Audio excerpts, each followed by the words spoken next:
You know, I cannot start my story by saying thank you, Marian. If you're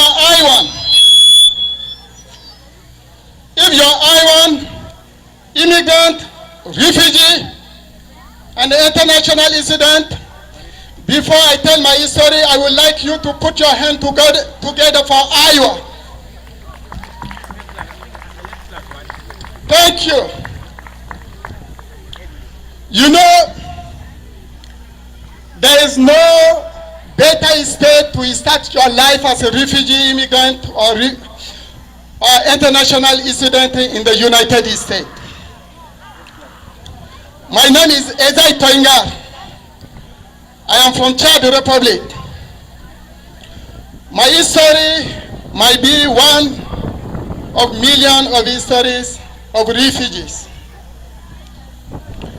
At the age of 13 years and 8 months, I was forced to carry the gun as a child soldier. Miraculously, I escaped, and I was lucky enough to go to school. Some years later, there was another round of war going on. I was lucky again to escape, but for that time, I ran to be in Nigeria for 4 years and 1 month before the United Nations and the government of the United States under the leadership of Bill Clinton, they gave me opportunity to come to the United States. By leaving Nigeria, I did not have any paper. However, I was given a yellow envelope where they told me not to open it until I reached to New York, and then I handled this to immigration. And that was what I did. When I handled that envelope to an agent or officer of immigration, they opened it, and then they pull out my picture, and they handle me I-94. Now, I had to come to Iowa. I was lucky again that there was another organization that helped me transition from New York to Iowa. But my airplane had to stop in St. Louis. Unfortunately, there was a delay, and we stuck at the airport. I could not speak English, and I did not have money. The only money I have, it was 30 naira, which might be less than 10 cents in my pocket. But here is what I would like you to know. Don't hide your culture. Don't hide your value or your traditions. My tradition and the culture helped me that day. By wearing my African clothes, someone at the airport, we couldn't lay down, and it was 24 hours trip. I was so tired. Another family that was with me, they were tired too. But at the airport, they did not allow us to lay down. And as the guy saw me in my African clothes, the guy approached me and asked me if I am from Africa. I said yes. He said, I will take you and your friend to my house, and tomorrow you will get your airplane. And the guy did. After that, they sent me to Sioux City. And another thing, besides the value and culture that we need to keep as our identity, it is also to know your responsibility in your community. Your right and your responsibilities are two things that are very important when you are new into a community. Iowans are great people. Sometimes they want to help, but they don't know how. And that is how we are going to integrate ourselves is to show them some of our traditions and culture. At the same time, we can learn from them also.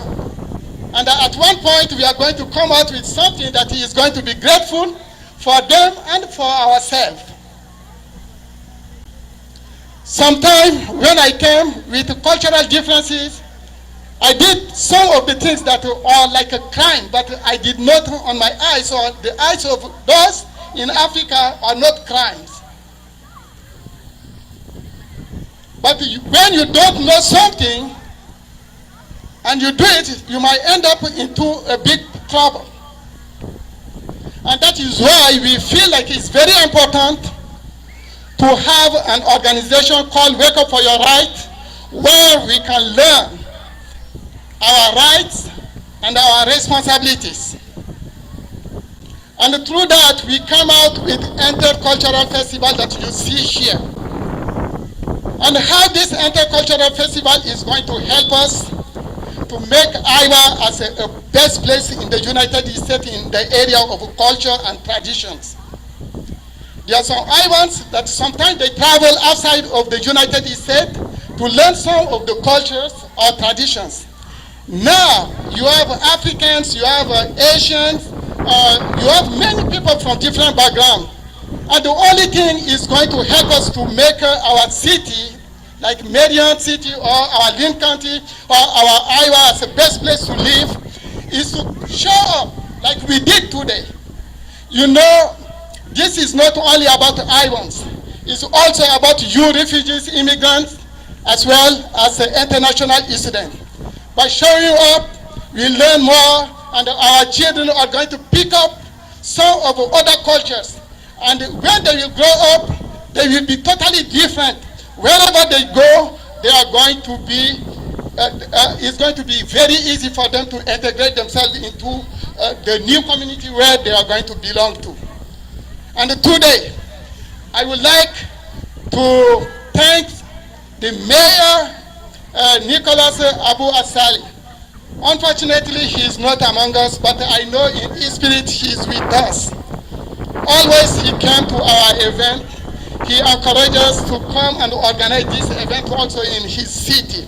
And we are so proud that the city of Marion is really involved into this event. The different communities in Marion are really involved into this community. And believe, we have been in that intercultural festival for 8 years. And always when we say we are going to do something, we do it.